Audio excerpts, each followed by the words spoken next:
ಸಾಲು ಸಾಲು ಮೀಟಿಂಗ್ಗಳನ್ನು ಮಾಡಿ ದೇಶ ಮತ್ತು ದೇಶವಾಸಿಗಳ ಭದ್ರತೆಯ ದೃಷ್ಟಿಯಲ್ಲಿ ಏನು ಕ್ರಮ ತೆಗೆದುಕೊಳ್ಳಬೇಕು ಅನ್ನೋದರ ಬಗ್ಗೆ ಸುದೀರ್ಘ ಮ್ಯಾರಥಾನ್ ಮೀಟಿಂಗ್ ನಡೆಸಿದಂತಹ ಮೋದಿ ಅವರು ಈಗೇನು ಮಾಡ್ತಾರೆ ಅನ್ನೋ ಕುತೂಹಲ. ಸಂಪೂರ್ಣ ಮಾಹಿತಿ ನೀಡುವುದಕ್ಕೂ ಆಗುವುದಿಲ್ಲ. ಅಂದರೆ ಈಗೇನೇನು ಕಾರ್ಯಾಚರಣೆ ಆಗಿದೆ ಅನ್ನೋದರ ಬಗ್ಗೆ ಸೇನೆ ಕೊಟ್ಟಿರುವಂತಹ ಹೇಳಿಕೆ ಕಾಲ ಕಾಲಕ್ಕೆ ನಮ್ಮ ತಂತ್ರಗಾರಿಕೆ ಬದಲಾಗ್ತಿರುತ್ತೆ. ಏರ್ ಮಾರ್ಷಲ್ AK ಭಾರತಿ ಈ ಬಗ್ಗೆ ಸ್ಪಷ್ಟನೆಯನ್ನ ಕೊಟ್ಟಿದ್ದಾರೆ. ಯಾವ ರೀತಿಯಾದಂತಹ ಸ್ಟ್ರಾಟಜಿಯನ್ನ ಆ ಸಂದರ್ಭಕ್ಕೆ ಅನುಗುಣವಾಗಿ ಹೇಗೆ ಮಾಡಬೇಕು ಅನ್ನೋದು ಸೇನೆ ನಿರ್ಧಾರ ಮಾಡುತ್ತೆ. ಅದರ ಸಂಪೂರ್ಣ ವಿವರವನ್ನ ನಾವು ಬಹಿರಂಗಪಡಿಸಲಿಕ್ಕಾಗಲ್ಲ. ಸಂಪೂರ್ಣ ಮಾಹಿತಿ ನೀಡೋದು ಕೂಡ ಸೂಕ್ತವಲ್ಲ. ಅದಕ್ಕಾಗಿ ನಾವು ಏನೇನು ಅಂಶಗಳನ್ನ ಹೇಳಬಹುದು ಅದಷ್ಟೇ ಹೇಳಿದ್ದೀವಿ ಅಂತ ಅವರು ಹೇಳಿದ್ದಾರೆ. That Kirana Hill houses some nuclear installation. We did not know about it. Okay. And we've not hit Kirana Hills, whatever is there. Okay. I did not brief in my briefing yesterday. Thank you. That Kirana Hill houses some nuclear installation. We did not know about it. Okay. And we've not hit Kirana Hills, whatever is there. Okay. I did not brief. देखिए, जैसा मैंने कल कहा था कि इस लड़ाई के डिटेल्स अभी हम शेयर नहीं कर सकते हैं, क्योंकि इसमें काफ़ी कुछ ऑपरेशनल डिटेल्स होंगे. कितने जहाज थे दोनों तरफ से, किस तरह की लड़ाई हुई, these are questions of technical details which we may not be able to share firstly, and which we may not be able to share to explain to you the way it needs to be explained. Suffice to say कि yes, ये एक दूसरी तरह का warfare था and it is bound to happen. हम लोग पिछली लड़ाई, अगली जो कभी भी लड़ाई होगी,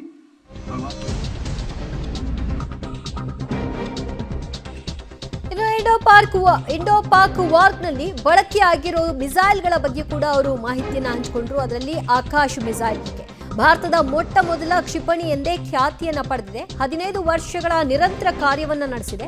ಪಾಕಿಸ್ತಾನದ ಮಿಸೈಲ್ಗಳನ್ನ ಆಕಾಶ ಉಡೇಸ್ ಮಾಡಿದೆ. ಆಕಾಶ್ನ ಸಾಮರ್ಥ್ಯ ಇಡೀ ವಿಶ್ವಕ್ಕೆ ಗೊತ್ತಾಗಿದೆ. ಆಕಾಶ್ ಎಷ್ಟು ಬಲಿಷ್ಠವಾದದ್ದು, ಅದರ ಪರಿಣಾಮಗಳು ಹೇಗಿರುತ್ತೆ ಅನ್ನೋದು ಈಗಾಗಲೇ ಗೊತ್ತಾಗಿದೆ. ನಮ್ಮ ದೇಶದ ಬಲ ನೋಡಿಯೇ ಪಾಕ್ ನಡುಗಿ ಹೋಗಿದೆ. ಆಕಾಶ್ ಮಿಸೈಲ್ ಡಿಸೈನರ್ ವಿಜ್ಞಾನಿ ಡಾಕ್ಟರ್ ಪ್ರಹ್ಲಾದ್ ರಾಮರಾವ್ ಅವರು ಈ ಬಗ್ಗೆ ಮಾತನಾಡಿದ್ದಾರೆ. ಎಷ್ಟು ಹೆಮ್ಮೆ ಆಗ್ತಾ ಇದೆ ಇಂತಹ ಸಂದರ್ಭದಲ್ಲಿ ಅದರ ಬಳಕೆ ಅನ್ನೋದರ ಬಗ್ಗೆ ಅವರು ಹೇಳಿದ್ದಾರೆ.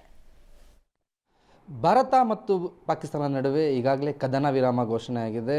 ಕದನ ವಿರಾಮಕ್ಕೂ ಮುಂಚೆ ಪಾಕಿಸ್ತಾನದವರು ಭಾರತವನ್ನು ಕೆಣಕುವಂಥ ಪ್ರಯತ್ನ ಮಾಡಿದರು. ಸಾಕಷ್ಟು ಅಟ್ಯಾಕ್ಗಳಾಯಿತು. ಈ ಅಟ್ಯಾಕ್ಗೆ ಭಾರತ ಪ್ರತಿರೋಧನ ತೋರಿಸಿ ಭಾರತ ಕೂಡ ಅಲ್ಲಿಂದ ಬಂದಂಥ ಕ್ಷಿಪಣಿಗಳನ್ನು ಉರುಳಿಸಿತ್ತು. ಈಗ ಕ್ಷಿಪಣಿ ಅಂದಿದ ತಕ್ಷಣ ನಮಗೆ ಮೊದಲು ನೆನಪಾಗೋದು ಭಾರತದಲ್ಲಿ ಮೊಟ್ಟ ಮೊದಲ ಅತ್ಯಾಧುನಿಕ ಟೆಕ್ನಾಲಜಿ ಬಳಕೆಯಾದಂಥ ಕ್ಷಿಪಣಿ ಅಂದರೆ ಆಕಾಶ್. ಆಕಾಶ್ ಕ್ಷಿಪಣಿಯನ್ನು ತಯಾರು ಮಾಡಿದಂಥ ವಿಜ್ಞಾನಿ ನಮ್ಮ ಜೊತೆ ಇದ್ದಾರೆ. ಪದ್ಮಶ್ರೀ ಪುರಸ್ಕೃತರು ಕೂಡ ಆಗಿರುವಂತಹ ಡಾಕ್ಟರ್ ಪ್ರಹ್ಲಾದ್ ರಾಮರಾವ್ ಅವರು. ಸರ್ ನಮಸ್ತೆ. ನಮಸ್ತೆ ಸರ್. ಭಾರತ ಪಾಕಿಸ್ತಾನ ಮತ್ತು ಯುದ್ಧ ಮತ್ತು DRDO ನಿಮ್ಮ ಒಂದು ಕೊಡುಗೆ ಆಕಾಶ್ ಕ್ಷಿಪಣಿ, ಇದರ ಬಗ್ಗೆ ಮೊದಲ ಒಂದು ಪ್ರತಿಕ್ರಿಯೆ ಸರ್. ನಮಗೆ ನಮ್ಮ ಸರ್ಕಾರ, ಡಿಫೆನ್ಸ್ ಮಿನಿಸ್ಟ್ರಿಯವರು 1983 ಒಳಗೆ ಸ್ಯಾಂಕ್ಷನ್ ಮಾಡೋದು ಏನು, 4 ಥರ ಮಿಸೈಲ್ ಮಾಡಿ, anti tank missile, surface to air medium range, surface to air short range and surface ಅಂತ 4 ಮಿಸೈಲ್ ಮಾಡಿ ಅಂತ ಕೊಟ್ಟರು. ನಾವು ನಾನು ತೊಗೊಂಡಿದ್ದು ಪ್ರಾಜೆಕ್ಟು ಅಂದರೆ ಡಾಕ್ಟರ್ ಕಲಾಂ ಡೈರೆಕ್ಟರ್ ಆಗಿದ್ದರು. ಆವಾಗ ನಾನು ಜೂನಿಯರ್ ಸೈಂಟಿಸ್ಟ್ ಆಗಿದ್ದೆ. ನನ್ನನ್ನು ಅವರು ಸೆಲೆಕ್ಟ್ ಮಾಡಿದ್ರು, ನೀನೇ ಪ್ರಾಜೆಕ್ಟ್ ಡೈರೆಕ್ಟರ್ ಆಗಪ್ಪ ಅಂದ್ಬಿಟ್ಟು. ಅವ್ರಿಗೆ ಯಾವ ರೀತಿ ಸೆಲೆಕ್ಟ್ ಮಾಡೋದು ಅವ್ರಿಗೆ ಗೊತ್ತು. ಅವ್ರನ್ನ ವಿಂಗ್ಸ್ ಆಫ್ ಫೈರ್ ಬರೆದಿದ್ದಾರೆ, ಯಾವ ರೀತಿ ಮಾಡಿದೆ ಚೂಸ್ ಮಾಡಿದೆ ಅಂತ.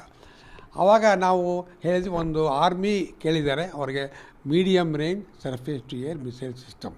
ಏರ್ಫೋರ್ಸ್ ಕೇಳಿದ್ದಾರೆ medium range surface to air missile system. Mobile ಅಂದರೆ ಅದು ಸ್ಟ್ಯಾಟಿಕ್ ಅಲ್ಲ, ವೆಹಿಕಲ್ಲು ಹೋಗ್ತಾ ಇರಬೇಕು ಮುಂದಕ್ಕೆ.